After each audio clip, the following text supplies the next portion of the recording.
Hello, my name is Rob Salisbury, and thank you very much for your time today. I'm coming to you from a beautiful spot here in Sydney, Australia, with the iconic Opera House behind me and the Harbour Bridge. Over the last 35 years, I've had the good fortune to work in over 25 countries, nearly 60 cities, and the opportunity to work with many innovators, leaders, top business people, speakers, and people who really understand what their business is all about.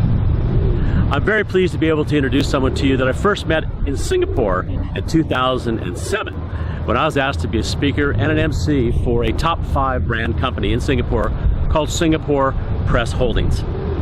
I'd never spoken to this firm before. I'd never been on the stage with the speakers who were going to be on the stage that day with me. But I had the opportunity that day to MC and then see a gentleman speak who's now not only become a great friend, but also a colleague and someone I have a lot of respect for as I put him forward to other conferences and events in Southeast Asia and around the nation. His name is Christian Chua, and you're going to have an opportunity to get to know him a little bit better in a few moments as well. These ideas that he's going to share with you are driving principles behind his philosophies, his actions, his intents, and his values. And it's your time now to hear what he has to say about being successful. Cheers. Philosophy number 1. How do I define success? Well, that's a really interesting question, because if you Google on the internet, you find that success is defined very differently by different successful people. Some say it is about spiritual enlightenment, some people say you live a legacy for others, some say that you live your life for others. I will define success very simply as achieving the goals that you set out for yourself. Goals that you want in your life, and if you achieve them, then you're successful. If you achieve someone else's goals, like your parents hope that you'll be a lawyer or a doctor, then your parents become successful in raising a lawyer. But are you happy? No. That comes to the second point. Success will always have this byproduct called happiness. So in reality, we are in the pursuit of happiness, just like in the movie by Will Smith, In the Pursuit of Happiness. Because if you achieve the goals that you set for yourself, you will be happy. So there must always be a product called happiness, a byproduct called happiness. However, success can be broken up into many facets, 9, 10, including financial success, family success, social success, workplace success, career advancement success, spiritual success, self-actualization, health, leisure. So there, you may be successful in one area. For example, the rich man is successful financially, but if he goes back home to a broken home, then his family's success isn't there. So you can be successful in certain areas and not be successful in other areas. Right? So that's how success is defined. One of the most important virtues I look out for when we conduct in business is integrity. This is how we have conducted our business throughout all these years. That's why we have that longevity in business. Always provide more value than the client asks for. Never shortchange your client. Never sell things to your client which you don't believe in. Don't just focus on the profits or the money. Focus on the value that you give to your client. If you just follow this principle, then your client will be able to recommend you to others without this risk. And that's what it's all about.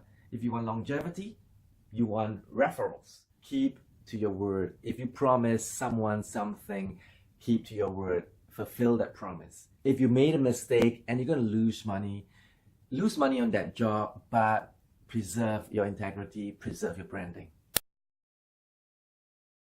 So on this topic of friendship, you realize that some of your childhood friends actually grow apart from you. And the reason is when we were younger, we were less complex. We were very simple people, and we just want to have fun. But as we grow older and we learn things, we begin to have views, political views, religious views, views on social justice. But unfortunately, our opinions differ. That means that you and your friend start to have different measures, different yardsticks, different level of tolerance towards all these subjects. And when opinions differ, that's when conflict happens. And there will always be different opinions, and there will always be conflicts. So my take on this is, find a group of people which you can agree with and have the same values, same opinions. Not necessary that your opinion is the right one, but simply that you believe in those opinions. And if you and your group of friends can agree, then you're going to thrive in that tribe. What's really important is having the right dogmas in your life. If you have the wrong dogmas and then you live your life with wrong principles. For example, there are people who say things like, never judge a book by its cover, and then they begin to believe that self-image isn't important. yeah, we should not judge a book by its cover. We should not judge people. We should not be judgmental. But however, society still do that. So you still need to care how people think of you. And the other dogma that's always going around is like, whatever doesn't hurt you makes you stronger. And people think that that is something across the board, but really not everything that doesn't kill you makes you stronger. So for example, cigarettes may not kill you, but it weakens you. Excessive consumption of alcohol may not kill you, but it really weakens you. So you need to live with the right dogmas in your life. Have the right guiding principles. Qualify it. Ask yourself, is that right? So one of the guiding principles I have for you is diamonds are not found underground. And this means that, with really good deals, they're not found openly, publicly, because they will all be snapped up easily. What's available, for example, investments that you see in the newspaper, they are for public. If you want better investments, you want the gems, you have to dig deeper, because diamonds just aren't found on the ground. So have the right dogmas in your life, and then you will live right. There's always this talk about a person should be authentic. But my question is, how do you define authentic? Is it about being your natural self anytime, anywhere?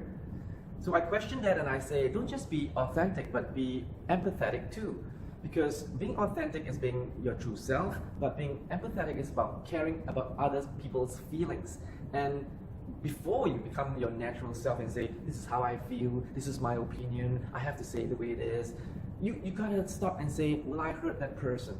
And if your intentions are right, and because you care about people and because you care about their feelings, then sometimes you want to put more weightage on being empathetic than being authentic. So with this advent of artificial intelligence, a lot of people are really worried that AI will take over their jobs. But why do they always have this mentality that with AI, when AI comes, they will take away jobs? Yes, of course, AI will take away some jobs, but does that mean that people are going to be obsolete? When farming was done with manual labor, and people were picking cotton with their hands, and then suddenly the heavy machinery came in, do you see starving cotton pickers strewn all over the cotton field and they're dead, out of starvation? No, they adapt and they move on and then they just do something else. So with AI, it's exactly the same.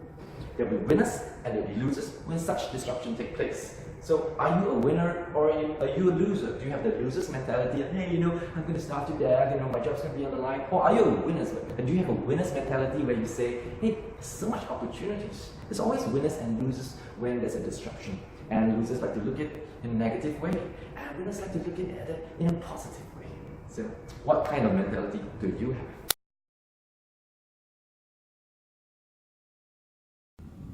The cash is the least of three important factors. The first most important factor is actually the creative idea. If you got a great idea, then you go to the next step, which is called the feasibility study. So if you have a good idea, then you find out if it's commercially viable, and if it works, the cash will automatically come. There will be investors, enough people out there to want to invest in your business. And for my second tip, for entrepreneurs, never go into a business where you have the mindset, if you don't try, you never know.